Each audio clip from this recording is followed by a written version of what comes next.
Well, hello, Kels. Hi, Kendra. And hello to It's those. Tuesday. Hi, everybody. Hello to those who are going to be joining us this afternoon, this evening, wherever you are in the continental United States. We were just talking before coming on that this is the end of the third quarter. We're just about to start fourth quarter. No, we're not. Okay. Yep. No, no, we're not. Yes, we are. And, to take a little bit of basketball analogy here or football, depending on where you are, like I'm watching the WNBA and it is on fire. Yeah. The NFL just started. Of course, college football just started. So thinking about quarters, we have gone through 3 quarters of this year, 2025.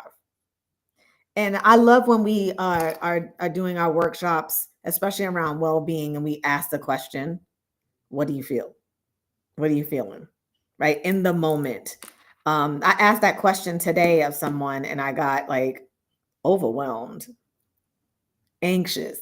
One person was like, I'm calm. I'm like, oh, you're calm. Who are you? I want to be you. I was like, what are you doing? So Kelly, what are you feeling? You know, I asked this question the other day of a group, and one of the women on Zoom put in the chat box, "Ooh, the way you asked that just feels so different. Instead of how you're feeling, Right. what are you feeling?" And she said, "This is harder." I said, Mm-hmm. yeah, because what is internal, Yeah. how can be external. So what am I feeling? So, I always remind ourselves that we can hold multiple emotions at the same time, right? Okay. So our emotions aren't binary. So I can feel hopeful. I had an amazing weekend of activism and conversation all over Southwest Virginia this weekend, and they were great conversations. So I can feel hopeful. I can feel optimistic in some ways. And at the same token, I can feel heavy. Mm-hmm. I can feel exhausted. Yeah. Yeah. Yeah. I How think about you? today I feel encouraged. Good. Sometimes you just hear from someone or people to validate you are on the right track, like you're doing what you're meant to do. And so sometimes I wonder, the work that we do, I know it's worthy work. And it can be tiring listening to the stories or reliving some of the stories and then talking about those strategies. But then when people have changed, when people are impacted by our work and they're undergoing their transformation, I'm like, all right, we're on the right track. So sometimes just going to be reminded to stay the course, that you're doing what you're supposed to do. And when you do good stuff, I mean, thank you, John Lewis, you do get into good trouble. Yeah. That's when you know you're doing some good stuff. Yeah. Yeah. Um, Yeah. and so third quarter, Kelly, we have had an enormous amount of time together. This past month, it seems like we have spent the entire month of September. I'm in Virginia with you, then we're in Dallas together, then we're in South Carolina, and it's like, good gracious. And you're And coming back to Virginia soon. I'm going back to Virginia soon for the weekend. I mean, it's just, uh, I think it's something indicative of who we are as women and how we do our work, which is why today's conversation with our esteemed guest is so apropos. Yeah. And that, the big question that I've always asked myself is, can I have it all? I actually have a t-shirt that says, I want my cake and eat it too. I think it says, give me my damn cake, actually. I want the whole damn cake. Yes. Like, I don't want a piece. I want the whole, and like, I deserve it. And so the question is like, can you have it all in the work that we're doing as women, entrepreneurs, as women leaders, all the things, can we have it all? And I'm so glad that our esteemed guest said yes when we asked her, Dr. Sharon Porter. I've had the privilege of meeting her years ago, when I was working in the district. And I remember when she was just beginning her podcast. And we were having some conversations like on the side about the podcast. She was showing me like the design of it. I think I saw some images, and then to watch her from afar grow this platform. Yeah. And she's a principal, and she's an author, and she publishes books, right? And she's, a daughter, and she's a significant other, like all of those things. And I'm like, how does she do it? Because every time that I see Sharon, whether it is on social media or I saw her and gave her a good hug back in June, she's always, Yeah. I'm like, what is good? I want to know what's behind that smile. When you sleep. Yeah, maybe she's a robot. Yeah. Maybe she's AI. AI. She's like, no, she's just a Black woman. Let's call it what it is. She's a Black woman. That's how it is. So, Very true. I want to bring her on, and I want to bring her. I'm going to do something a little different. I'm going to bring her in, and I just want her to like sit in her square as I read her bio, because sometimes, that's really weird when someone is talking about you, but we don't want to talk behind her back. We want to talk like right in front of her. Yes. So let's bring on Sharon, and let's see the smile. Look, see, there she is. Hi, oh my gosh, I love you all. Hello. Smile. I mean, you just all out. It's wonderful. Love it. Oh my goodness. We're so privileged that you said yes. Taking the time, knowing you have 30 jobs, that you actually are spending like a little bit of that time with us. We don't take this lightly. So thank you so much. Thank you for the offer. Now sit here and be awkward for a second as I read this beautiful bio about you. Take it in. I'm gonna go slow, so I'm gonna make sure I read all like the syllables too, right? And also Dr. Sharon. Let's make sure we get this right, because she is Dr. Sharon H. Porter, also known as Dr. Sharon, is an educator, an author, a publisher, and host, and is the president of SHP Enterprise, the umbrella entity of Perfect Time SHP LLC, book publishing firm, SHP Media and Graphics, and Vision and Purpose Lifestyle Magazine and Media LLC. Come on, y'all. How many LLC? Good gracious. I'm tired already. This is fabulous. She is the host of the I Am Dr. Sharon show, which we had a privilege of being on one of her shows, Leadership Matters podcast, Vision and Purpose podcast, and Write the Book Now podcast. Ooh, let me get my cot. I gotta take a nap after that. My goodness. She also, I have to flip the page, y'all. She also co-hosts the Leading with Purpose podcast. That's the one that we were on, Kelly. That was so fabulous. Yep. Principal Perspectives, Exploring School Leadership podcast, and the WNM Coffee and Conversations podcast. You don't have enough podcasts. I think it's time for another one. All right, wait, we got 2 more paragraphs, y'all. Next page. She is the executive director and founder of the Next in Line to Lead Aspiring Principal Academy, the APLA, where she trains, mentors, and coaches assistant principals from across the U.S. who desire to take the helm as principal, and founder of the New Principal Roundtable. She currently serves as an elementary school principal in the Washington, D.C. metropolitan area. My goodness. She is a graduate of HU, Howard University, Walden University, Johns Hopkins University, National Louise University, and Winston-Salem State University. I mean, if this is not a Black woman, I don't know. Doing all the things. When in the future, when they're like, what is the Black woman? Sharon H. Porter.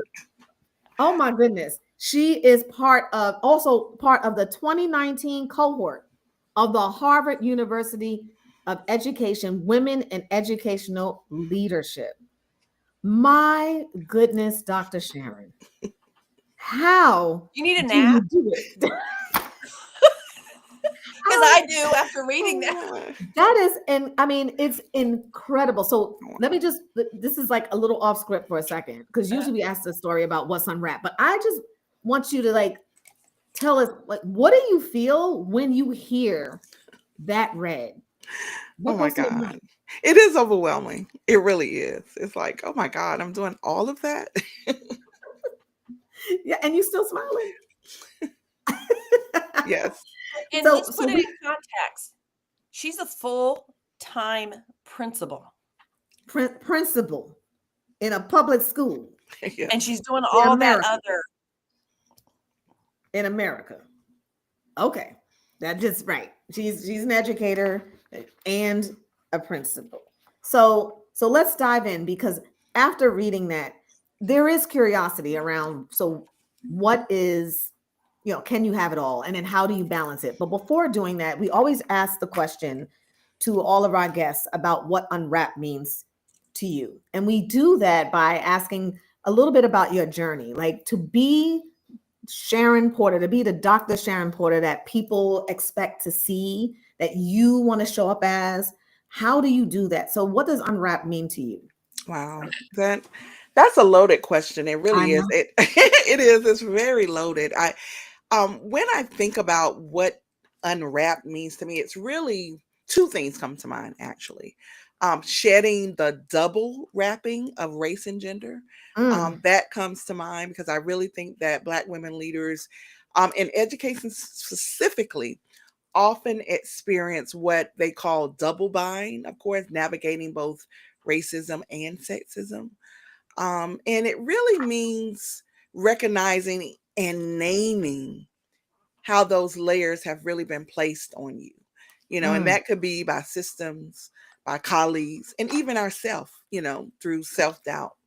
And to me, it means intentionally peeling all of those layers away so that I can lead without apology or even without constraint. mm. And so that's really what comes to mind. And also by, rejecting those prototypes of leadership, Yep. just so that we can be who we are, without hesitation. Yeah. And so that's really what comes to mind when I think about being unwrapped. Hmm.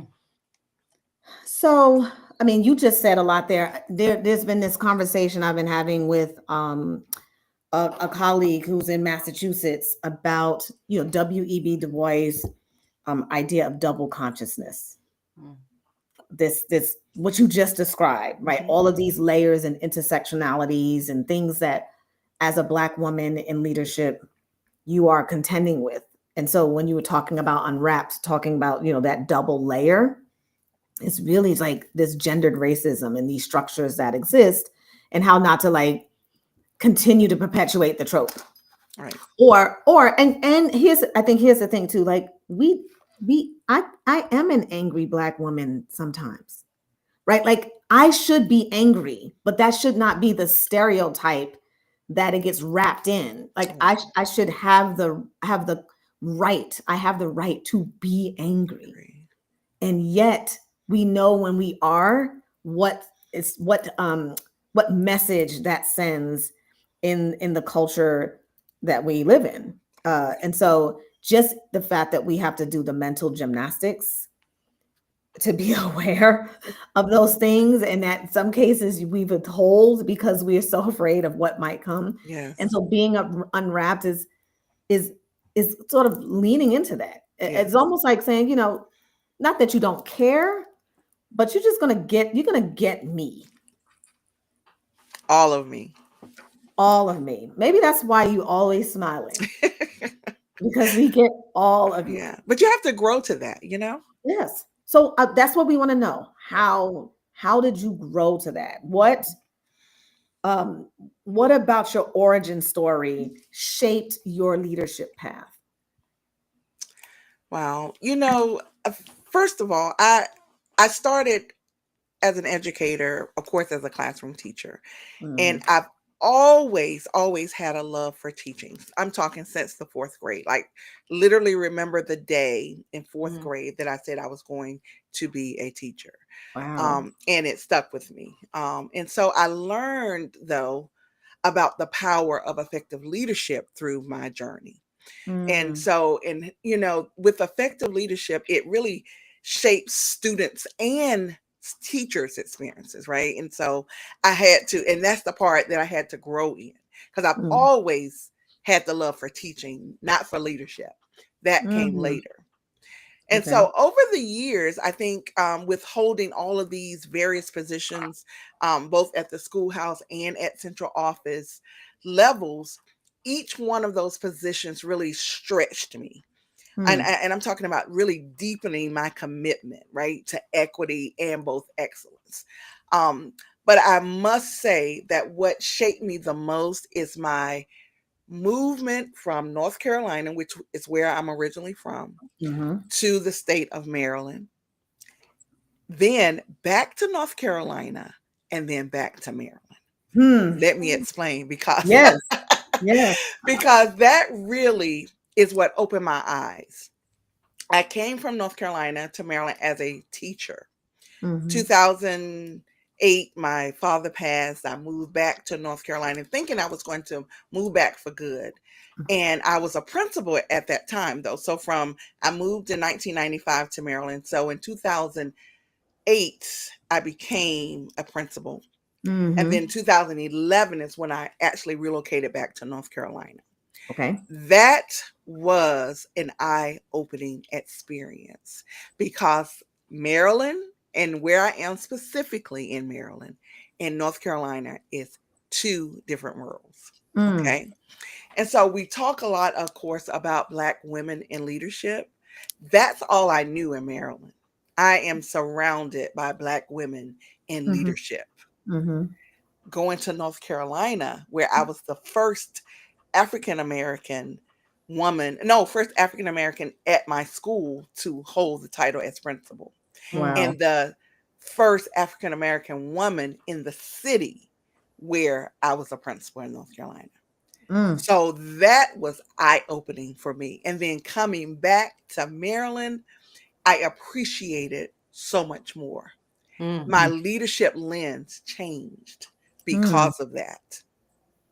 And I say that in my area in Maryland, we live in a bubble because we don't know the struggles that Mm. Black women educators face in other districts, because we didn't have to have those same struggles. Mm. So I was a different person when I came back Mm. in 2019, a different leader. So that experience really, because as a principal in North Carolina, I was told by a parent that he did not speak to Black people.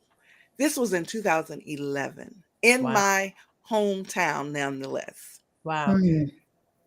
When I tell you I was shocked and speechless, Mm. because I had not, again, I had been in this Maryland bubble where Uh-huh. everyone around me looked like me, Yeah. and Yeah. gave me aspirations to do more. And so Mhm. it really changed the way I looked at things as a leader, and made me a better leader, I would say. And so each transition brought those new challenges, and it also brought fresh perspectives that I did not have. Mm. And so that really changed the way I led in education. Wow. That's fantastic. Go ahead, Kels. Yeah, I'm curious, as we read your bio, and all the things that you're doing, and the idea of what you just said about being unwrapped. Um, I want to go into this idea of you can have it all. I mean, I grew up during what was at the time kind of called the women's movement, right?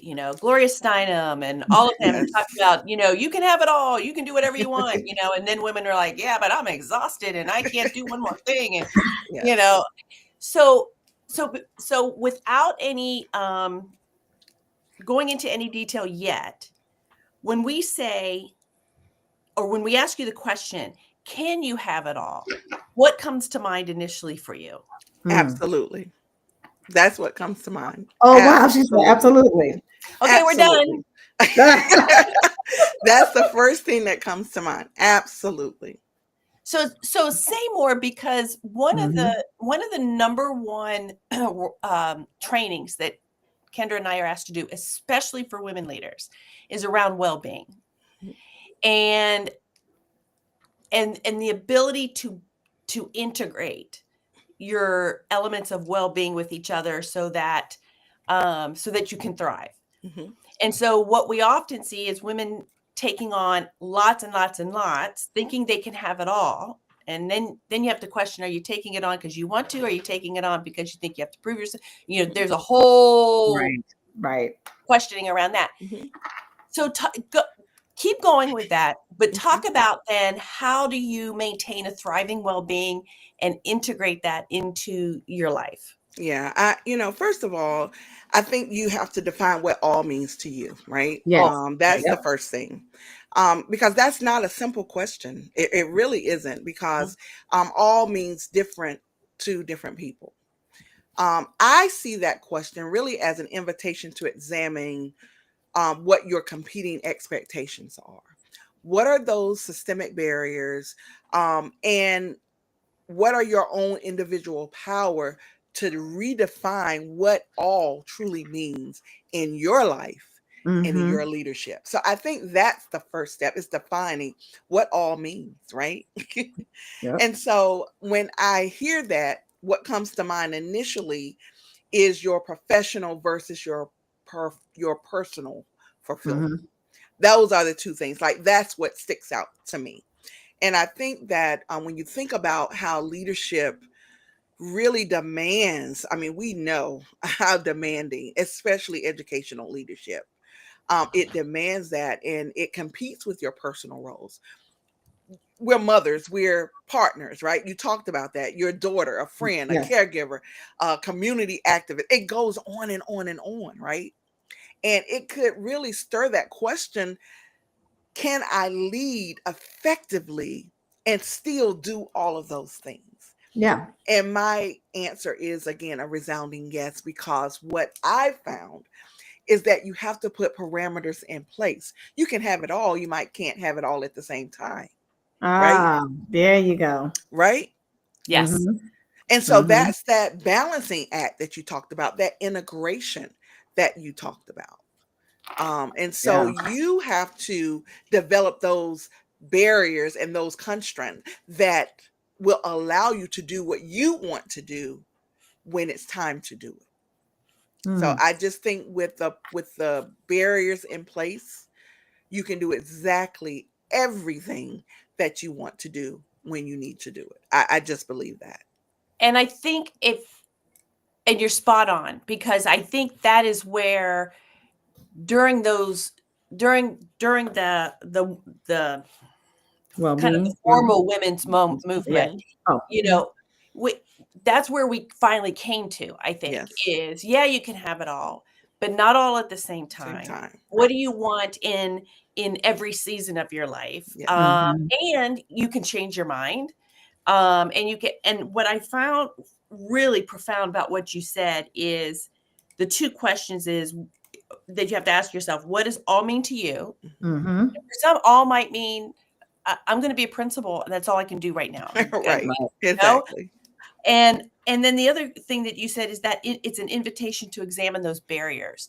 Am I not doing it because there's a barrier in place, or am I putting a barrier in place? Exactly. That maybe it's an imaginary barrier. I'm thinking that Exactly. it's there, and it's why, because women do that all the time, right? All the time. We talk all the time about how women stay in AP positions longer than men. You know, Yes. men go in for 1 year, 2 years, and go, I'm good. I'm gonna be a principal. Absolutely. 1 year, 2 years a principal, I'm good. I'm gonna be a district leader. Absolutely. 2 years as a district, I'm good. I'm gonna be a superintendent. Where the woman's still sitting back at assistant principal. Yes. Yeah. Right?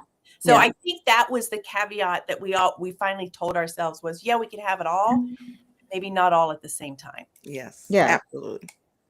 I think one of the things I want to stay here for just a little bit longer about this idea of a myth or reality of having it all. And I love the fact that you broke it down and talked about the fact that you have to define what all means.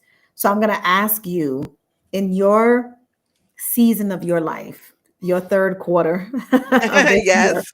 third quarter of this year, what success or what is all for you right now? Mhm. What is all for you?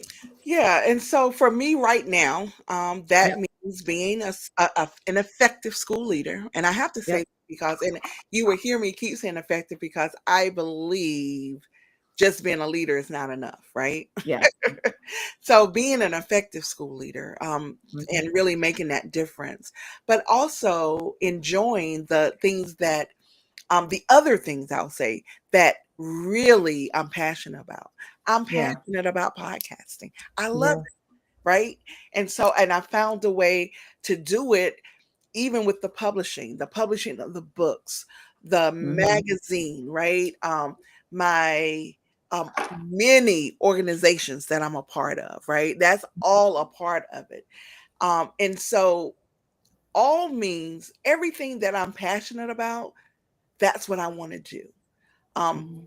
I have to know when to pull back on some Mhm. things, when there are other things that have to take center stage, right? Mhm. And when I can pick back up. And so Yeah. that's something that each person needs to examine for themselves, because Mhm. you will burn out if you're trying to do everything all at once. And Yeah, for so sure. all for me is doing, because I became an entrepreneur late in life, I would say. And I would, and that's really, I think, exposure. As I Mhm. said, coming from North Carolina, I just didn't have that front of mind. It wasn't Mm. until I moved to Maryland, to the Washington, D.C. area, that I realized these people are doing everything. Like, no, really, it was an eye opener. I mean, Mhm. even with the degrees, like I came up here with a Yeah. bachelor's. I'm looking around, people got 2 and 3 I'm like, what's going on in this area, right? And it just drove me, right? Mhm. It was almost contagious. It let me Mm. see that I could do more and that I could be more. Mm. And that's why I moving to this area was a game changer for me. Mhm. And so it really allowed me to see, yes, I'm an educator, but guess what? I can be an entrepreneur as well. I Mhm. can do more than one thing. And so that's why I had to learn how to juggle, to balance, to integrate all of those things. I love podcasting. I love publishing.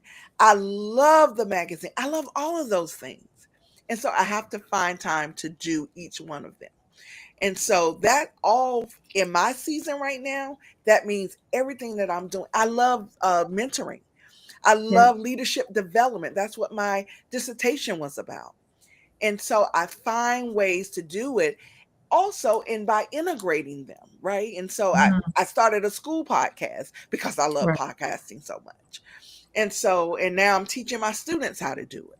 And Yeah. so it's about finding those ways that you can integrate, and still get the work done that you need to get done.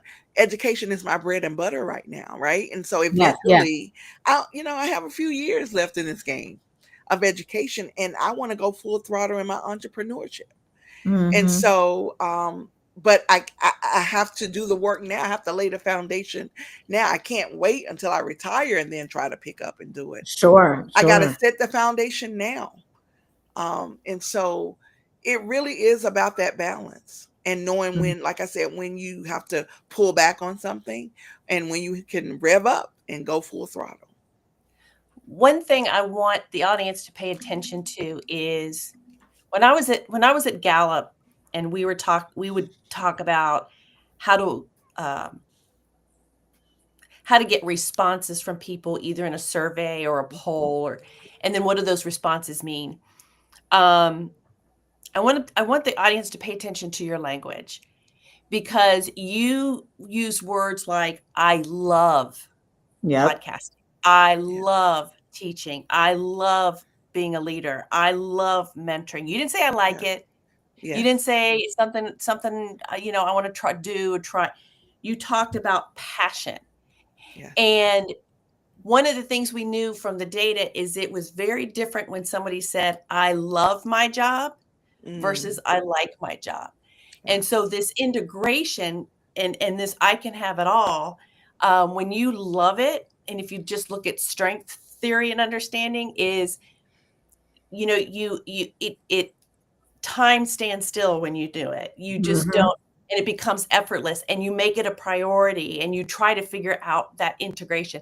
I think where we start to get burned out and struggle is when we're trying to do it all, and we're trying to do things that we don't love and we're Absolutely. not passionate about. Now, that doesn't mean that there are things in life you have to do, right? Right. I mean, we all have to pay taxes, or the government's going to come and get us.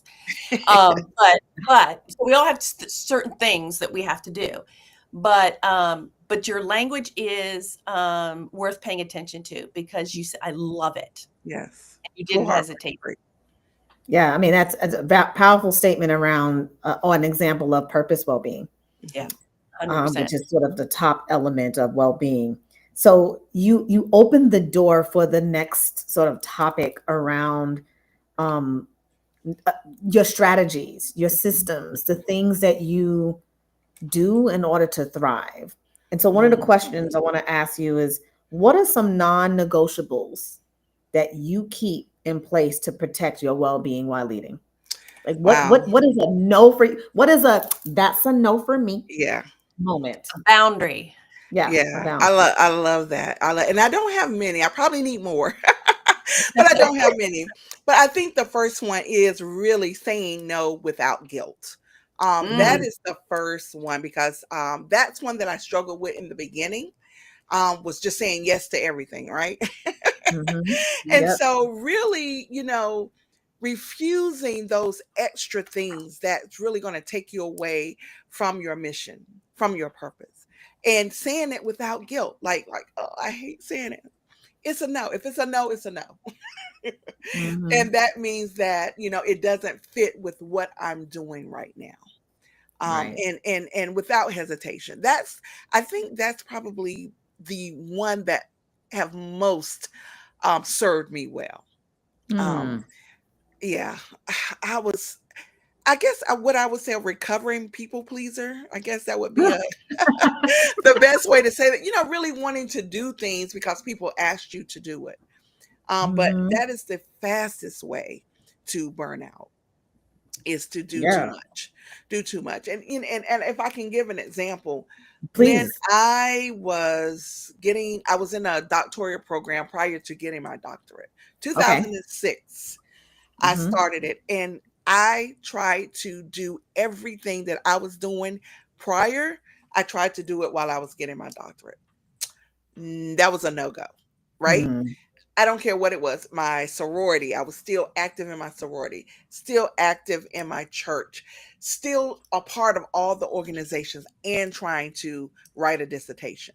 Something is going to fail. A ball is going to be dropped. And guess what? It was my doctoral degree that was dropped during that time. I spent 6 years. You have 6 years.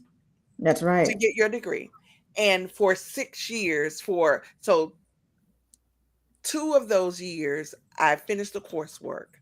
For 4 years, I wasted time and wasted money and did not get the degree.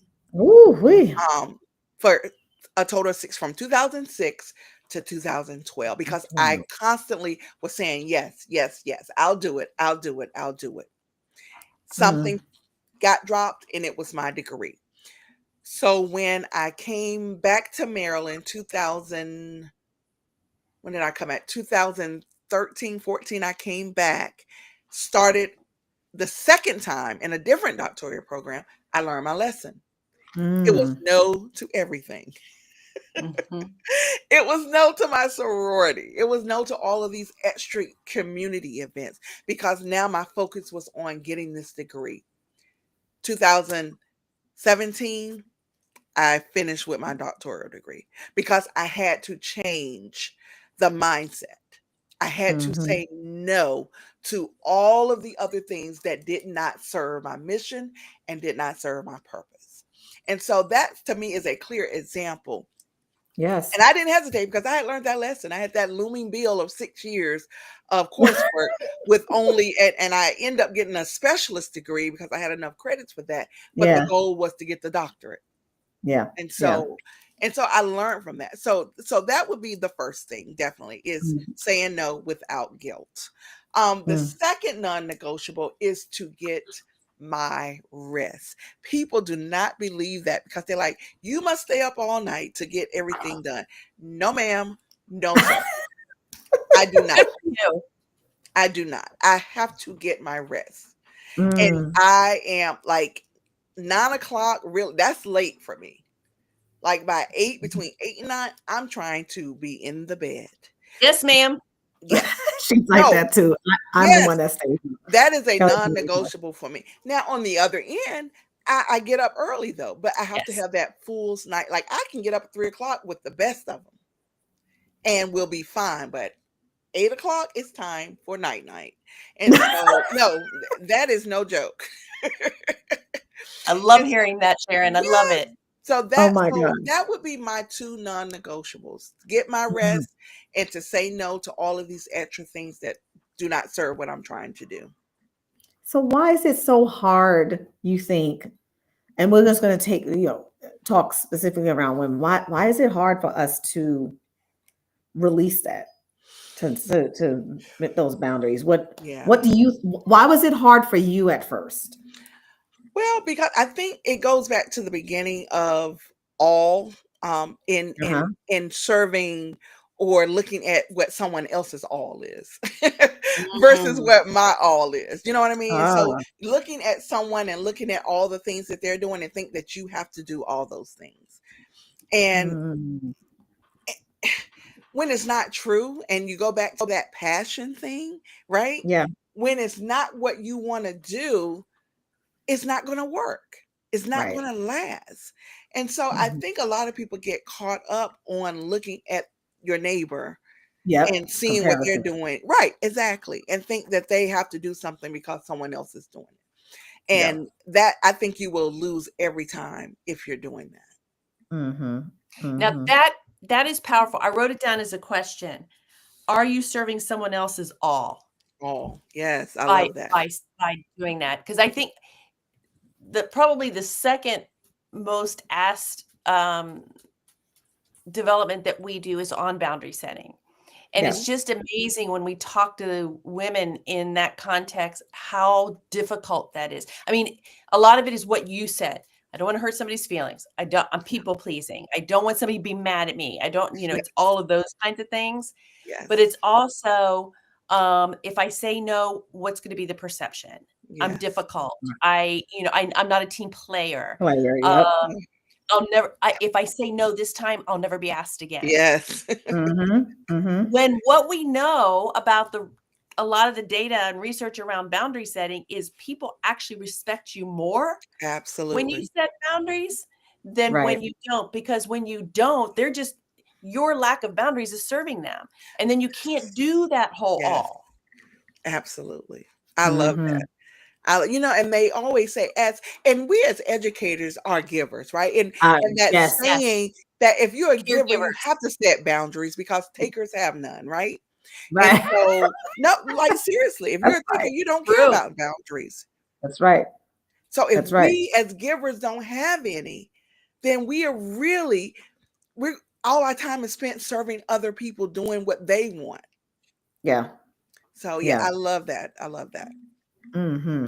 Um, you you've built this platform for leaders through your publishing, through your coaching.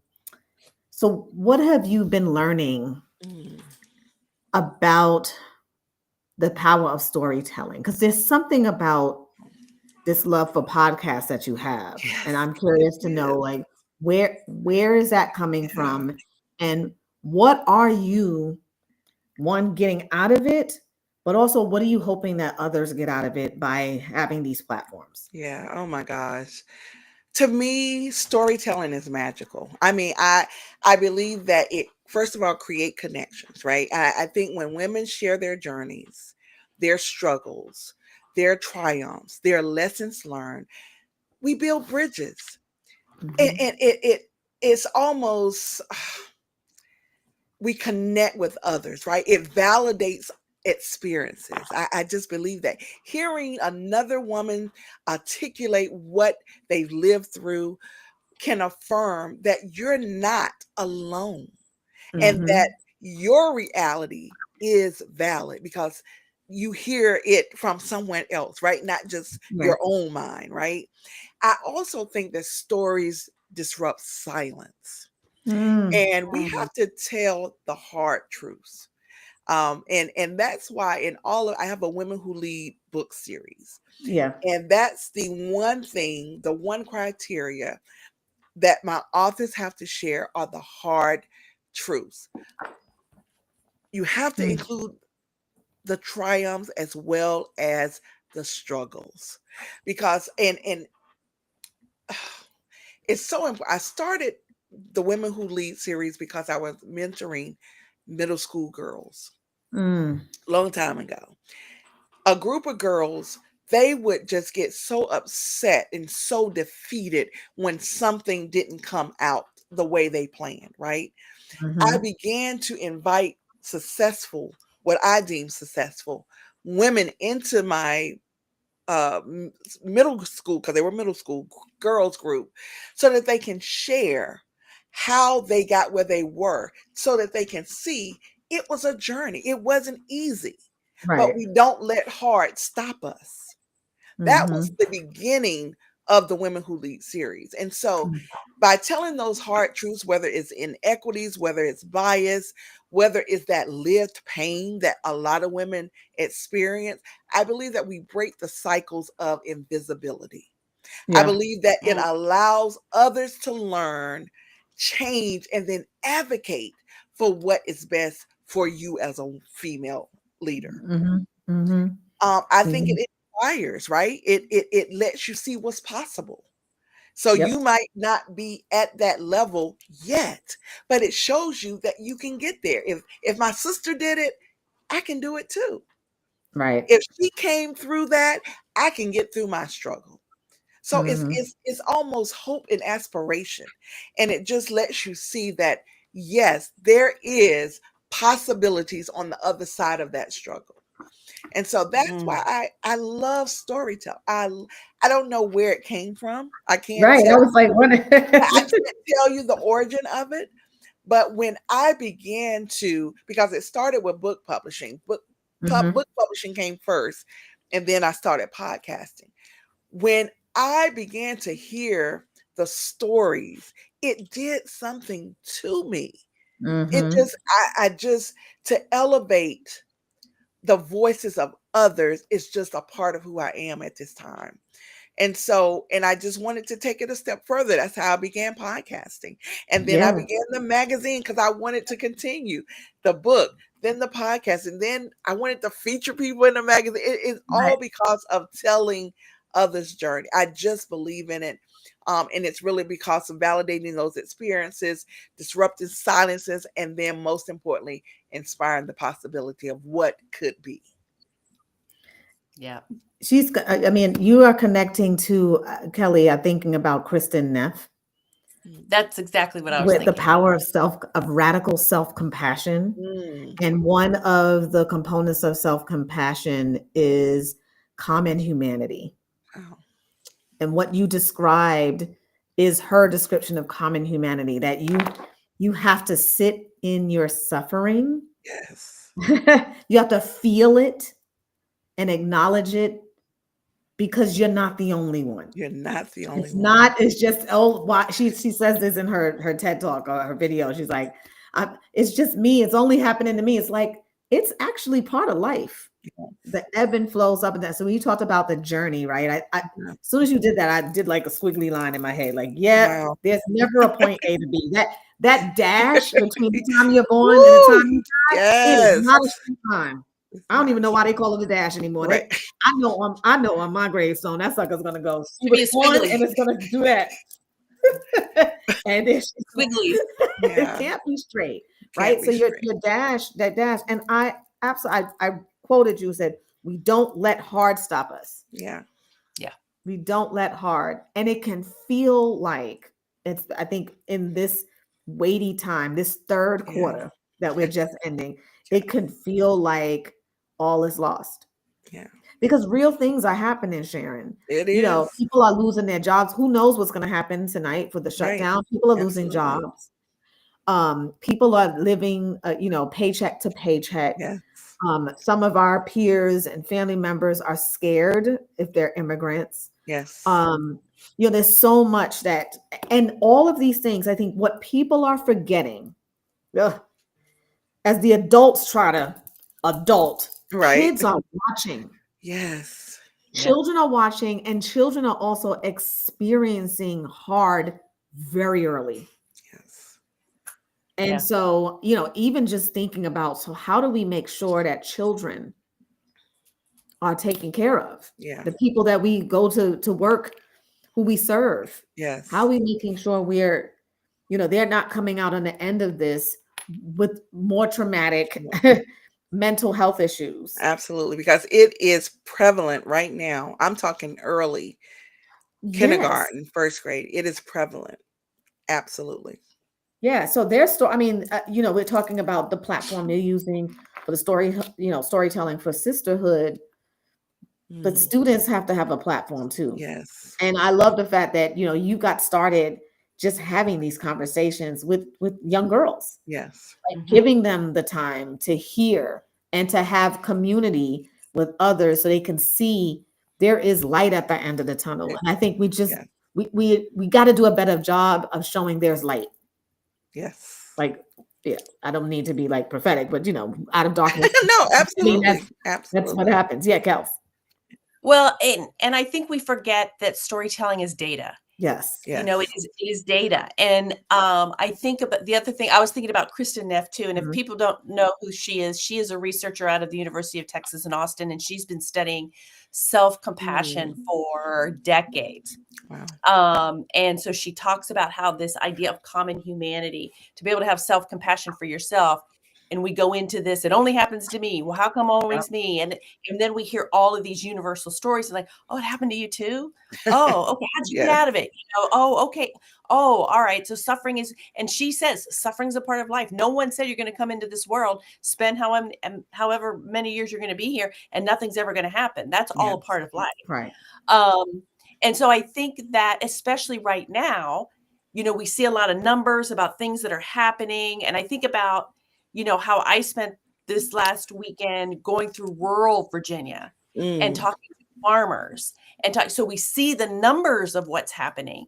But when you hear their stories of the family farm for 4 generations, and this is what is happening, and it's data, but it puts humanity to those numbers, and you say, I get it. And I really think, and I share that with you, Sharon. I think that storytelling is the way we're going to find ourselves back to each other. Yes. Because we're so divided Yes.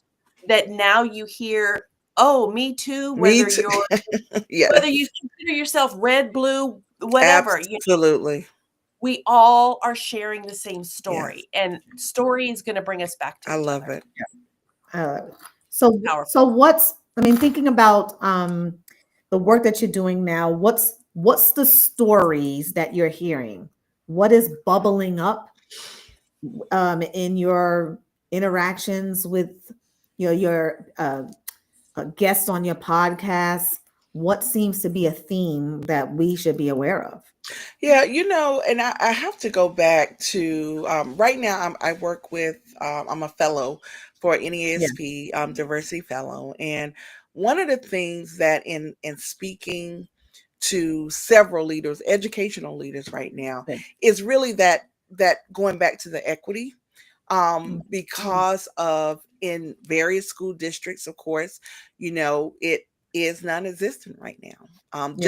Just the verbiage of it all. And I think if we serve students that we are in a diverse demographic, like I don't care, and I've said this before, I don't care what you call it, but we're going to have to keep that in forefront. And so, and speaking to leaders right now, my fellow that I sit with is from Hawaii. And he is so we just met and we were both talking about how his demographics is very different than mine, but it's still diverse, right? Right. And so depending on where you are in the country is how tricky you can navigate this whole Mm, equity thing. We Mm. cannot let it go. yeah. We cannot let it go. And so as we all know, equity is not equality. That's not what we're talking about. We're talking about providing what is necessary for each individual student. That's what we're talking about. Giving Yeah. people what they They need. need. Mm-hmm. Yep. That's so important. It doesn't, it serves no one to make a blank statement to give everyone the same thing. That's not what we're talking about. If I don't need a jacket, don't give me a jacket, right? Mm-hmm. So give me what I need. If I'm cold, yes, give me a jacket. But if I'm burning up, I might need an ice cold water. Yep. And so we are going, and so in those school districts, in those states where you can't be free to Mm-hmm. live out your life as an equity leader, you're going to have to find ways to make sure that equity is taken care of in your schoolhouse and in your district. That's Yeah. really one of the main things that have come out recently. Mm-hmm. Yeah. Our students are in need and they have various needs. Yeah. And I'm talking from pre-K on Yeah. up. Yep. Listen, this is I cannot say that enough. And so when we have underrepresented groups of students, whether they're Latino, whether they're African American, whether they're boys, whatever it is, you as as an educational leader are going to have to find a way to make sure that your students are getting exactly what they need to be successful. Or we're in And, trouble as a yeah. society. And I mean, just listen to that statement for people who are listening and those who are going to listen to this one. The statement alone, the objective here is to give students what they need. How do people argue Right. that? But they do, right? Because there's this idea that we're taking from somebody to give Yes. to someone else, right? It's like, no, no, no, no, no, right? You're finding ways, resources in order for each person to have their needs met so that each child can progress academically and socially in school. And, really effective teachers find a way. Find a way. They find a Absolutely. way. That's why they're effective. And usually they're Love that. disruptive they're Yes. disruptive. They don't necessarily follow the formula. They've Yes. found a way to break through. I always Absolutely. find it interesting that teachers of the year, whether in the local school or national teachers of the year, when they spotlight them, it's like they are actually not following the prescribed stuff you said they should be following. They actually break the rules. Yes. Now, they're savvy to break the rules in a way that gives them results. Mhm. It gets Correct. kids engaged, gets them fired up. Students are learning. They're not violating, any, Right. students' rights or anything like that, but they're finding a way. And, to be able to foster that in the school where the teachers can think about innovation and a way to support their kids. Yes. That's another leadership move that I don't think we typically talk about. I love We it. we stay focused on you got to follow this pacing guide exactly this way. They got to sit exactly this way. There's Yes. so much prescription Yes. that I mean, I see teachers are pushing back on that because they feel like they They can't are. they can't engage in the art of teaching. Yes. It's, I love it's it. so stuck in the science Science. Yes. of the work. So what you just described, I think, is going to continue to be fodder in the education realm as things are being tampered, Mhm. removed, dictated. What are we? This is a moment for educators to disrupt. Yes. Now, I I love it. understand the magnitude of what that could be. That's right. I mean, I understand that could absolutely mean the removal of funding and things of that nature. Not but, and we found ways before. Yeah. This is not new. No. And educators are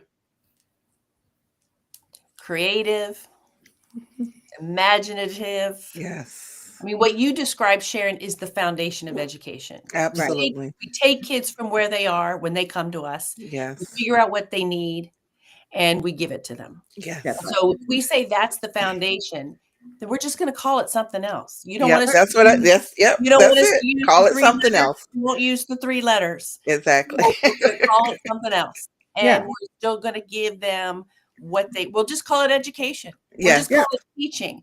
Yes. We'll just call it instruction. Call it what you And want. we're just going to do Exactly. it anyway because that is and educators, I think, have always through the course of time when politics seeps in, which is what is happening when politics seeps Yes. in to our mission and our calling.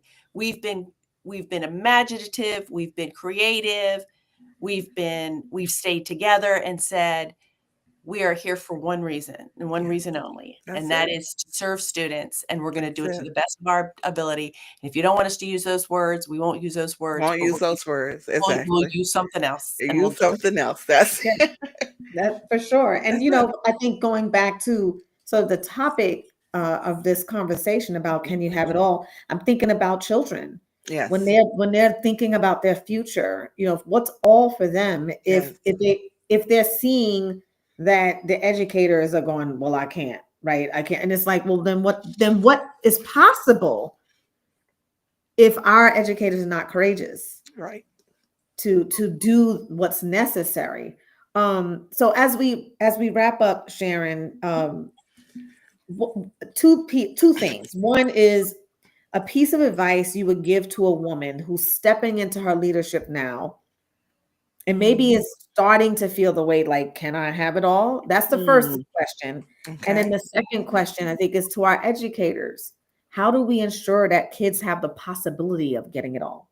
Yeah. So that's 2 big questions. You got That like is. you got 4 minutes. Okay. Okay, Oh that's all my you got. goodness. No. Yeah. Well, definitely. I think to those individuals who are stepping into leadership, right, Yeah, yeah. and really feeling the weight of trying to have it all, I would just say, first of all, protect your time. Yep. I think that's so important, and decide in advance, what hours are reserved for work. What hour that's that Sam's coming out. That's right. That's right. I know. I see it. I That's know that you got Sam's those. coming out, right? That's right. Exactly. But Managerial versus really, your instructional. exactly. And so really, and then you talked about it. What are your non-negotiables? Know right away so that, if it comes up, nope, I'm not doing that. That I can't negotiate on that. So protecting your time, guard your energy. I'm really big on energy. And I think that we have to be clear of the leadership demands, how it affects our mental, our emotional, and our physical energy. Yes. I just think we have to be mindful of how we expend it. Learn how to recognize when things are not going how they should. Whether it's a situation, whether it's in a meeting, or even a commitment that drains you. So we have to be able to guard our energy and know when this is not the right thing for me to be doing. But then I would also say communicate your availability clearly, and that's probably to me one of the most important things. People have to know, because as the saying go, you teach people how to How treat to you. teach. Yeah, that's right. Right. And so know what, let the people know that you're serving what your boundaries are. If you don't want emails or texts after 9 p.m., let them know that. That's right. So I just think setting those expectations early, so that everyone know, as a leader, those types of things will help you be clear on how to not become overwhelmed with it all. Right. Definitely. And so your second question, oh my Yeah. God, give it to me again, Kendra. Yeah. So thinking about our educators right now who are serving children who are watching us, how do we help kids know the possibilities of having it all?